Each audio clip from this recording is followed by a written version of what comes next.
Hello, everybody. You're listening to Wake Up with Patty Catter, and today I have Pat Miltich on the show. Pat, welcome back to the show. It's your second time on, and I'm really happy that you're back. Well, Patty, I'm happy that you enjoyed our first conversation enough to even invite me back. So, Absolutely. You are an amazing guest, and I think that we're talking about some things that my listeners really need to hear. For those of my listeners who didn't catch the last show, could you just kind of catch us up to speed on some things? sure. And, just for instance, my background was one of being sick my entire childhood with respiratory illness and figuring that out on my own because doctors were not able to do it. So I wanted to be great at athletics. So at the age of 19 or 20, I started to do a lot of research, solve the problem myself, put some organic substances into my body that I felt would remedy the problems. And it only took about 10 days to figure that out, which then I kept researching, of course, to put those same inputs plus others into my athletes, which resulted in it wasn't by my power, it was by our creator, by nature, and just getting the downloads of what I needed to look for. But ultimately, that created 95 pay-per-view athletes, 12 world champions. And then I was able to work with a lot of very high-level military folks, create better human beings that were capable of operating in extreme conditions, high altitudes, under duress, and being able to recover and come back the next day and do it all over again if they had to. So that's really where my expertise started. I got into soil about 28 years ago, and put eventually the pieces of the puzzle all fit together, and you realize that we're one big organism. The earth is just one big organism, and we happen to be crawling around on it, and that we need the exact same thing that the soil needs, that the plants need, that the honeybees need. It's really the same thing in terms of carbon bonded nutrients in biology. And it's Mhm. not, go ahead. Yeah, so some of my listeners might not know a little bit about your history. Let's dive into that just a tad bit more because it's really interesting, and I don't want my listeners to miss out on some of the things that you did when you're talking about working with athletes or military. Can you kind of explain a little bit more about that? Sure. Yeah. And again, it was all driven by my desire to be great at athletics. I came from a Bettendorf, Iowa, 35,000 person community in Eastern Iowa that was great at athletics. I had a lot of childhood heroes out of that town. And I also wanted to be like them, of course. So by by winning a world title because of solving my own health issues, I proved, I guess, to myself that I can take a very sick person who's not capable of doing any of those things, and by changing, what went into the body and altering things at a very fast rate, that anyone on the earth, given certain limitations, of course, is capable of becoming a superhuman, right? So winning a world title and holding the world title for 3.5 years was just me proving to myself that I was capable of doing this, and then doing that, repeating that proof of concept is what I call it. My business partner, Will Spencer, who's an absolute genius in agriculture to human health. He's a homeopathic doctor, expert in animal husbandry, soil health, all the above. His proof of concept is, increasing yields for farmers and not using any chemicals to do it, to show that he can grow, large crops without any pesticides, herbicides, or fungicides, because the plants have their own immune system, because they've been given the real biology and the real nutrients, things like that. But so yeah, I've got quite a diverse background and research in different areas that led me to this path that, ultimately we have all the solutions that were given to us through nature. It's just a matter of understanding the combinations and how things need to be put together to do that, and that you don't need to patent chemicals to do it and still be able to make a living. That's, what we're offering to all those folks in that world. So. Mhm. Yeah, it's kind of interesting to me. I remember growing up, my grandma had a huge garden and I'd help her in the garden, and she always bragged about how she never used pesticides. They were just, I don't know what year they came out, but it seemed like they just started getting popular when I was a kid. You'd see those Miracle Grow commercials and Mhm. whatnot. When was it that you really, I know you mentioned you're 19 years old, that you really started diving into it, but do you remember the first time you really heard about chemicals? Was it that time of your life or before It was that? actually quite a bit before that, in the 70s when it tells you how old I am. when I was a little kid down on the farms in southern Iowa, both sides of my family were farmers. Some of them were coal miners in southern Iowa as well. And there were a lot of health issues. When the Green Revolution or the chemical explosion happened in agriculture, the petroleum-based fertilizers and synthetic, the pesticides and then the failed antibiotics, the herbicides and fungicides started to be prevalently used in mass. That's when a lot of my relatives, older relatives, started having, health issues. There was a lot of cancer. There was a lot of Parkinson's disease illnesses that were happening, nervous system dysfunction, things like that from the chemicals that they were working with. And so that registered with me, that's imprinted on my brain, and certainly was probably part of my respiratory problems, so. But also in the 90s, working with children, I was teaching children a lot back then in martial arts, and parents would bring these boys to me all of a sudden that had this thing called autism. And I said, I would always ask, the way I'm wired is I don't just accept why something's happening. I have to figure out why it's happening. And then there has to be a solution, right? That's how we're supposed to think. And so I would ask the parents, well, what are the doctors saying is causing this? They don't know. Well, what are they doing for the child? Well, they're prescribing medications. Well, what's the name of the medication? What is it? And I would get the names, and then I would research what those were and find out those, molecularly not that far off from methamphetamines. And this is, being prescribed to 5-year-olds, 6-year-olds, 7-year-olds. And I thought back in the 90s, we are in for a lot of trouble here if this continues. Then getting closer to the year 2000, end of the 90s, beginning of the 2000s, I had athletes coming to me from all over the world, and they would go to our grocery store because they were spending 2 to 4 to 8 weeks with us to train with our team. Because at the time, of course, we had the best team in the world. And they would get back from the grocery store for evening practice, and they'd say, there's nothing in your grocery stores that we can even eat. Everything in there is poison. And, I was already keenly aware of this, but hearing fighters from other nations that we were under attack with our food system, really brought it all into focus for me. So that's been something that has stuck with me. All of those registering moments have really woke me up more and more and more, really. Isn't it something that a lot of countries do not even allow some of the chemicals in their food that we do in our food? And do you have a reason for that?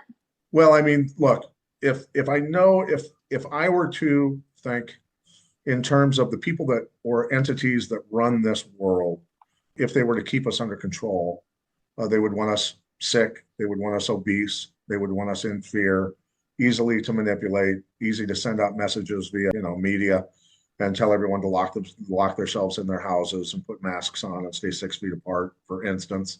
If you were to try that, for instance, in the 70s when everybody was in shape and had a six-pack, everybody would have laughed them, everybody would have turned their TV off and went outside and played and done their thing, right? It's only because you've got a very sick population that they will actually follow that, right? So I think that there's a lot of monetary gain for certain people in this population to continue with these programs that have been built. But I think that they're also waking up. We're seeing a lot of people come over from the chemical ag side, from the allopathic medical side, realizing that the detriment that's happening to mankind if this continues down this path. So that's a beautiful thing that's happening, is a lot of folks are really starting to jump ship. Absolutely. When COVID first started out, and I hope I don't get banned for that. I have been shadow banned for saying that word and it just slipped right out of my mouth. But when that happened, I was more overweight. And I remember thinking that if I had to choose between taking what I thought was a vaccination versus just getting healthy, my obvious choice was like, let me get healthy. The funny thing that I've noticed over time is those who were masking up or afraid of COVID because of their health, because they were obese, because they had issues from being obese, many of them stayed the same and opted to continue to wear a mask or opted to continue to think that a vaccine would protect them.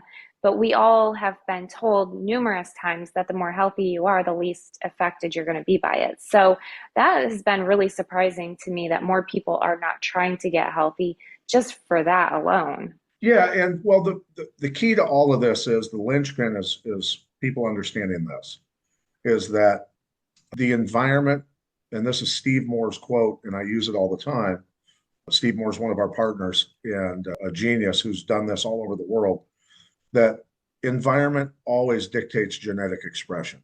So it doesn't matter.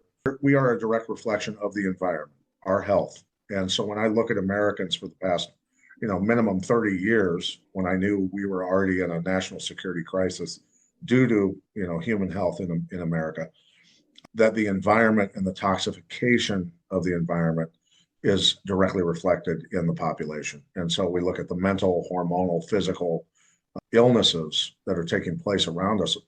All you have to do is just go to a grocery store and just stand and watch people go by. And we can observe the illnesses. We can see 35-year-olds in hover rounds. We can, see all the increase in the handicap parking spaces, all of this. So what do?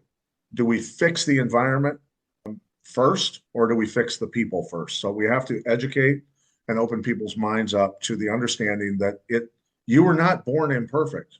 There may have been some genetic mutations that you were born with because you were a detox pathway for your mother who was full of toxins. But the DNA damage that took place due to synthetics and heavy metals in the environment that came from your mother potentially can also be reversed. So DNA repair does take place when you put the right substances into your body and the right biology.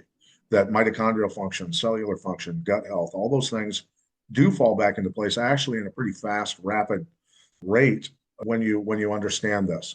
So do I make the decision to break free from the system and put things into my body that are going to clean the heavy metals and synthetics out and replace them with high grade nutrients?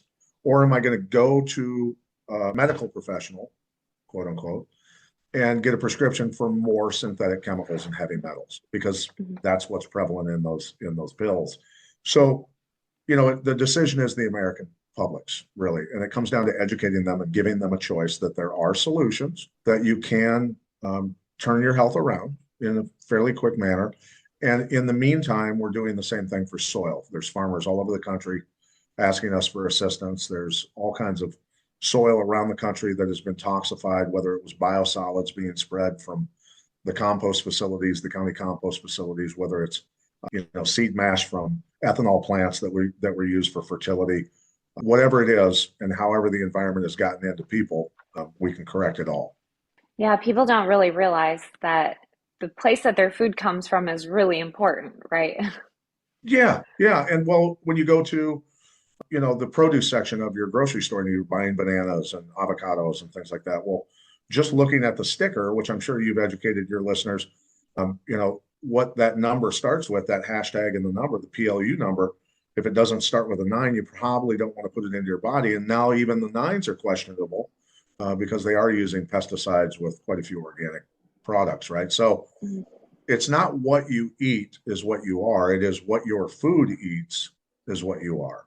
So the inputs that went into the soil to grow those avocados, well, what were those inputs? Were they real, or were they synthetic, make-believe, bonded nutrients that are detrimental to health, right? So that the choice is theirs. And I just tell people it's simple. Walk up to the produce manager and say, I want organic avocados. I want organic bananas. I want organic celery. I'm not going to eat this stuff. I'm not going to buy it, So we have to vote with our dollars a little bit here.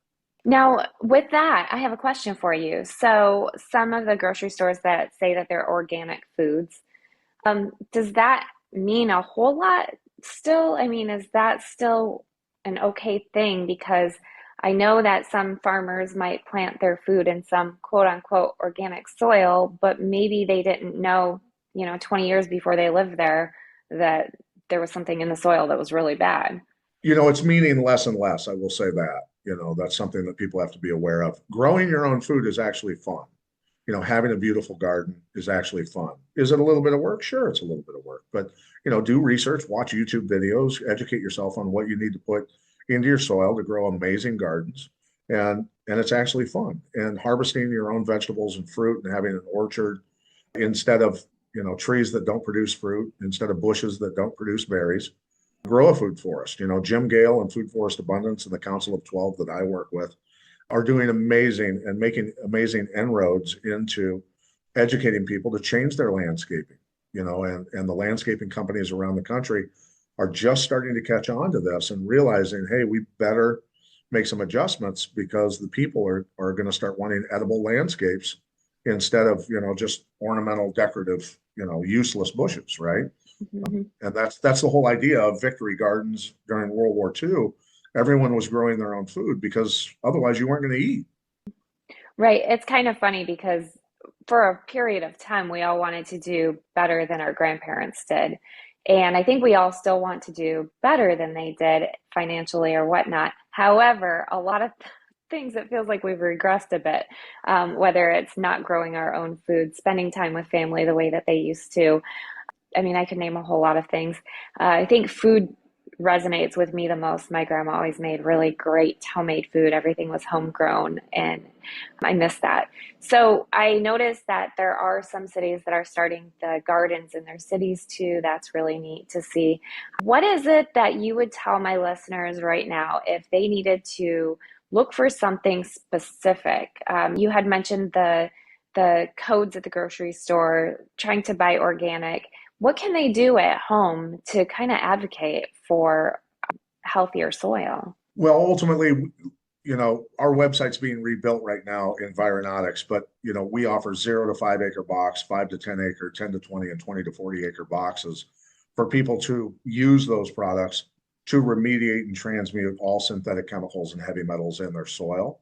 For the people out there that, I was frowned upon in my homeowners association. I lived amongst John Deere executives and orthopedic surgeons and folks like that. And they sent out an email because I didn't use anything in my yard. And I had dandelions and whatever else growing. You can imagine with $1 million houses around it. So they sent an email to me, but it was to everybody.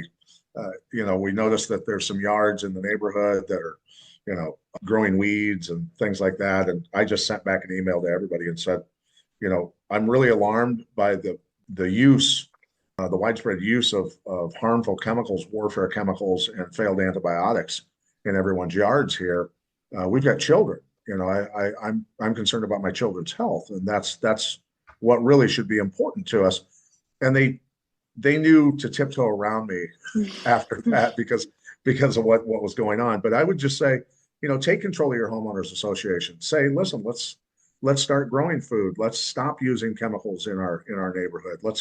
You know, I'll be honest with you, seeing dandelions grow across the 12 acres of our yard and the farm here and seeing the bees everywhere and hearing the entire property hums with bees in the summer and the spring. And even right now in North Dakota, when it's November, the bees are still out and they're very active. It's beautiful. The birds are out after applying the products that we advise people to use. This went from a farm that was owned by a guy that used chemicals and there was no life here. Now all the wildlife comes here. Thousands of birds, hawks everywhere, eagles everywhere. There's herds of deer. There's salamanders everywhere in the garden. It's just full of life because animals tune into frequency and nutrients, and that's why they've all collected here from all around the region. So if you want vitality and life and beautiful things to happen for your family and your neighborhood, be the change you want to see in the world and do it to your own neighborhood. So that's what I would say. Mhm. Absolutely. So when your website's up and running, could you go ahead and share that with us? Absolutely, yeah. And then I don't know if you want me to share any products that people could use for their bodies, and Absolutely. I need to get you products as well, so people can go to mineralking.life. And so we've got just the human regeneration kit on there right now, the 100 plus microbes, which are probiotics, which they're known by now, but they're not genetically modified. They are the soil-borne microorganisms that we used to get from our food that are essential for function of certainly digestive, but entire systems of the body. The fulvic acid, which most people are using a shilajit, which is not as bioactive or bio ready. This comes from the most nutrient-rich peat bog found in the world, and it's 77 colloid minerals, which means carbon bonded. So all of the so-called metals that you're supposed to have, the zincs and the magnesiums and all those types of things, there's a tough time in modern science differentiating between oxygen bonded and carbon bonded nutrients, right? So these are all colloidal, and that means beneficial vitality giving nutrients to mitochondria, cellular function. Antioxidant properties are incredible for DNA repair, all those things across the board. And then methylene blue is only needed for about a month to basically reset your nervous system and go after any brain and nervous system parasites that people are not aware of. Most seizure-related illnesses with brains and a lot of mental illness are associated with parasites in the brain, microscopic parasites, and people aren't aware of that. So we want to be able to eradicate those for people to help them with their anxiety, depression, and any other issues that they might be dealing with. So Really interesting because, as you know, I have a lot of veterans who listen to my show, and many of them have been deployed multiple times. If you sure. know, that's a really interesting topic to me to Yeah, hear and about. that's veterans and active duty folks. I've got a nephew that's active duty, and for a lot of the folks that are active who were mandated to get the treatments in 2021 have suffered some pretty severe side effects. We'll just say Mhm. the key is cleaning the technology, the heavy metals, synthetics out of the body, and replacing them instantly with very high grade carbon bonded nutrients. And then health tends to go the other direction. And that's really Mhm. the key. We do not acknowledge, do not recognize that disease exists. It does not exist. It is always the environment getting into us that's causing the malfunction of the organisms, right? So we don't heal any of those things because they don't exist. We don't recognize them. We just allow the organism to function correctly in a biological sense. So, on these prescriptions, and I shouldn't say prescriptions because they're not from a doctor, but on these different types of Substances, treat. Thank programs. you. Yeah. Thank you. Do you have the instructions? Because the one that you mentioned, you say, you only take it for a month. I'm sure these things must come with the instructions, Yeah. correct? Yes. And that, for instance, a lot of world-class athletes use these products. The Mineral King fulvic acid and then the 100 plus microbes, the probiotics, are something that they will be on till the day they die because these are the nutrients and the biology that we used to get from our food to remain healthy. When they tell you, for instance, that people only live to 40 or 50 years old 200 years ago is false, and they're starting to realize it's false because when they inspect the bones, they look like they're in the condition of a 40 to 50-year-old. Well, those people were 120 years old and their bones looked like the bones of a 40-year-old because the nutrients were very rich in the soil. There were no synthetic chemicals and all of those things. So people have to understand they're figuring out that things aren't always as they seem. But nonetheless, yeah, the fulvic acid and the 100 plus is something that people want to use. I'm going to use certainly till the day I die. My children, all three of my children, use those products every day and have for the past 6 7 years. So It's amazing. Patrick, thank you so much for being on the show today. And if you're listening, please make sure that you go over to the websites. I'll let you know when they're working. Pat, if you can let me know when they're working so I can let my listeners know. And I appreciate you so much. And I really think that health is a big, important issue. I loved recently how I heard one of the politicians mentioning how let's make America healthy again. I do absolutely agree with that. yeah, and it's actually a lot simpler than people realize. It really is. Absolutely. Thank you. And thank you, everybody, for listening. Until next time, head back over to my archives. Catch the first show with Pat if you haven't done so already. I'll be sure to also link that one because it's fantastic. It has his entire background, and he is a badass. You are amazing. I'm just a big kid walking around trying to heal other kids. That's all. You're amazing. Thank you. Thank you.